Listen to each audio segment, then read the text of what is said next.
আসসালামু আলাইকুম, hello everyone. আপনারা সবাই কেমন আছেন? আশা করি সবাই ভালো আছেন। আলহামদুলিল্লাহ, আল্লাহর রহমতে আমি অনেক ভালো আছি।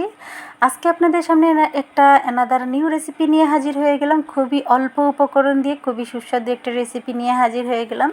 আর এটা হবে আমার ডিমের রেসিপি। আমরা তো অনেকভাবে ডিম রান্না করে খেয়েছি, অনেকে অনেকভাবে আমরা রান্না করতে পারি সবাই। তো আজকে আমি একটা ভিন্ন স্টাইলের ডিফারেন্ট একটা ডিমের আইটেম আপনাদের সাথে শেয়ার করছি। খুবই অল্প উপকরণ দিয়ে খুবই সুস্বাদু হয় এই রেসিপিটি। তো এখানে দেখতে পাচ্ছেন বেশ খানিকটা পেঁয়াজ কুচি, টমেটো কুচি এবং সাথে গ্রিন চিলি কুচি করে নিয়েছি এবং 4টা ডিমও নিয়েছি সাথে। তো এই ডিম দিয়েই পুরো ফ্যামিলির জন্যই আপনারা রান্না করতে পারবেন। খুবই সুস্বাদু হয়, খুবই ইয়াম্মি একটা রেসিপি। তো এখান থেকে সবগুলা কিন্তু পেঁয়াজ বা টমেটো, কাঁচামরিচ কুচি এগুলো লাগবে না। যতটুকু প্রয়োজন হবে রান্নায় ততটুকুই আমি ব্যবহার করব। তার আগে রান্নায় যাওয়ার আগে ভাবলাম একটু বিটরুটের জুসটা খেয়ে নেই। তো এখানে 1 গ্লাস পানির মধ্যে আমি বিটরুটের পাউডার 1/2 চা চামচ দিয়ে দেব।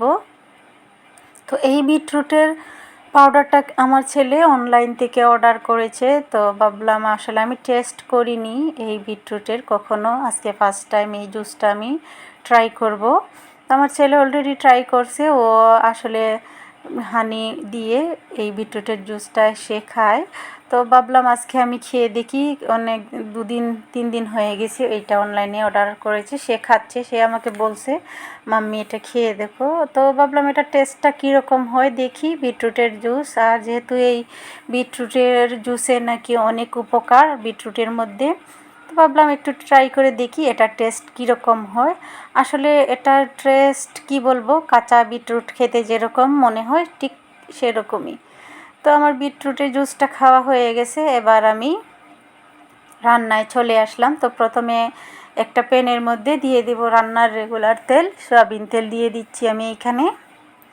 তো দেখতেই পাচ্ছেন এখানে আমি 2 টেবিল চামচ পরিমাণে সয়াবিন তেল দিয়ে দিয়েছি। এবার আমি এই ডিমগুলোকে ভেঙে দিয়ে দিব এই তেলের মধ্যে। আমি এখানে 4টি ডিম ব্যবহার করেছি। আপনারা চাইলে অনেক বেশি যদি তৈরি করতে চান তাহলে আরও ডিম দিতে পারেন, আর কম করতে চাইলেও আপনারা ডিম কমিয়েও দিতে পারেন, 2টো ডিম দিয়েও করতে পারেন, 4টি, 6টি, 8টি, যে যতটুকু প্রয়োজন মনে করেন ততটুকুই করতে পারেন, কোনো সমস্যা নেই।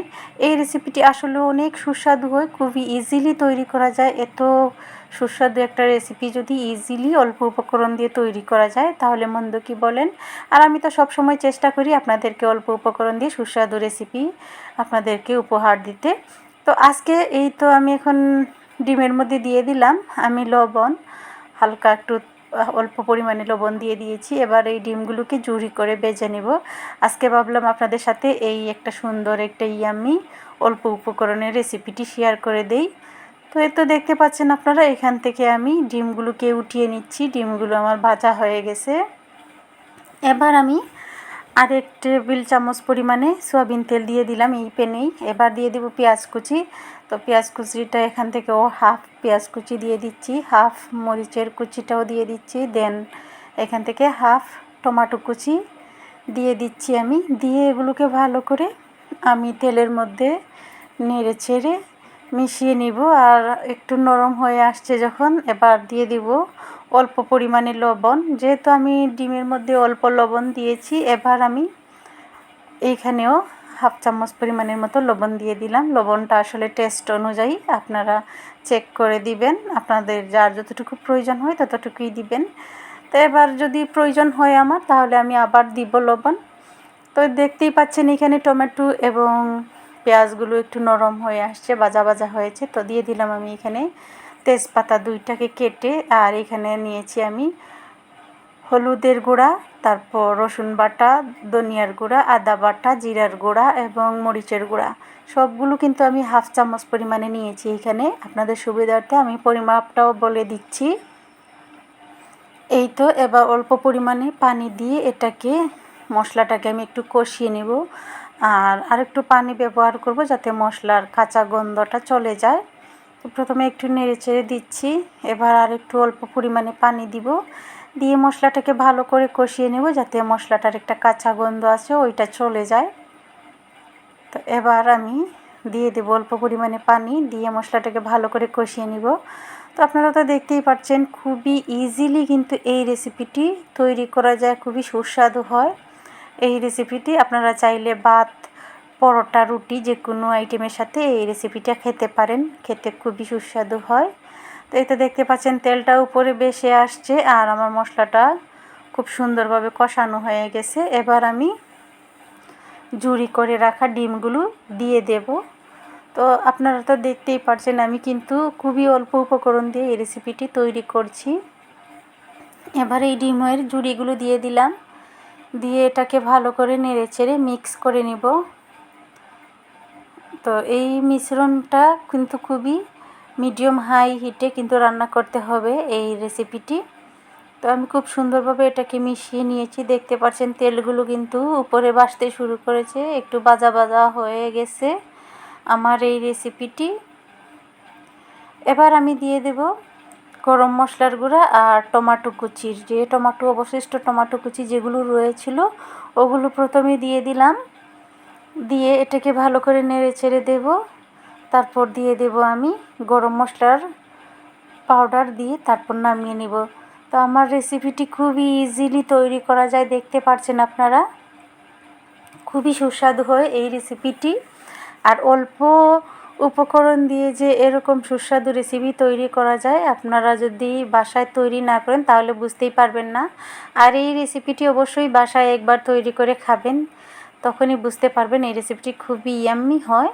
এই তো এবার আমি দিয়ে দিলাম গরম মশলার গুঁড়া 1/2 চা চামচ পরিমাণ। আর এই গরম মশলার গুঁড়াটা আমি বাসায় তৈরি করি সব সময়। এই গরম মশলার গুঁড়ার রেসিপিটিও কিন্তু আমার চ্যানেলে আছে, আপনারা চাইলে দেখে নিতে পারবেন। এবার আমি এগুলোকে নামিয়ে নেব, আমার রান্নাটা কমপ্লিট হয়ে গেছে। তো এবার একটা পাত্রে পরিবেশন করে দেখিয়ে দিচ্ছি। আমি অল্প পরিমাণে ধনেপাতা কুচি উপরে ছিটিয়ে দিয়েছি। আর এই তো খুবই সুন্দর, খুবই ইয়াম্মি লোভনীয় একটা রেসিপি তৈরি করে ফেললাম। আপনাদের কাছে আমার এই রেসিপিটি কেমন লেগেছে অবশ্যই আমাকে কমেন্টের মাধ্যমে জানাবেন। আর এভাবে যদি নতুন নতুন ভিডিও পেতে চান, অল্প উপকরণের ইজি রেসিপি যদি পেতে চান, তাহলে অবশ্যই আমার নতুন ভিউয়ার্সদের বলবো আমার চ্যানেলটাকে সাবস্ক্রাইব করে রেখে দিবেন। আর আমি সবসময় চেষ্টা করি ইজি রেসিপিগুলো আপনাদের সাথে শেয়ার করতে, খুবই সুস্বাদু যে রেসিপিটি হয় সেটাই চেষ্টা করি আমি আপনাদের সাথে শেয়ার করতে। আর আমি সব সময় নতুন নতুন রেসিপি নিয়ে হাজির হয়ে যাই। আর ডিমের এই ভুজিয়া, এই রেসিপিটার নাম আমি ডিমের ভুজিয়া দিয়েছি, আপনারা কমেন্টের মাধ্যমে লিখবেন আমার এই রেসিপিটির নাম কি দেওয়া যায়। আমি এই রেসিপিটির নাম ডিমের ভুজিয়া দিয়েছি। তো এই ডিমের ভুজিয়া রেসিপিটি খুবই ইজিলি কিন্তু আপনারা বাসায় তৈরি করতে পারবেন। আর ফ্যামিলির সবাই কিন্তু এরকম রেসিপি পছন্দ করবে। আশা করি আমার এই ভিডিওটি আপনাদের কাছে অনেক ভালো লেগেছে। যদি ভালো লেগে থাকে অবশ্যই আমাকে কমেন্টের মাধ্যমে জানাবেন। আর যারা আমাকে অনেক সুন্দর সুন্দর, আমার আপুরা ভাইয়ারা অনেক সুন্দর সুন্দর কমেন্ট করেন, তাদেরকে অনেক অনেক ধন্যবাদ। সবাই ভালো থাকেন, সুস্থ থাকেন। আজকের মতো আপনাদের কাছ থেকে বিদায় নিচ্ছি। আর আমার নেক্সট ব্লগ দেখার আমন্ত্রণ জানিয়ে বিদায় নিচ্ছি। আল্লাহ হাফিজ, আসসালামু আলাইকুম।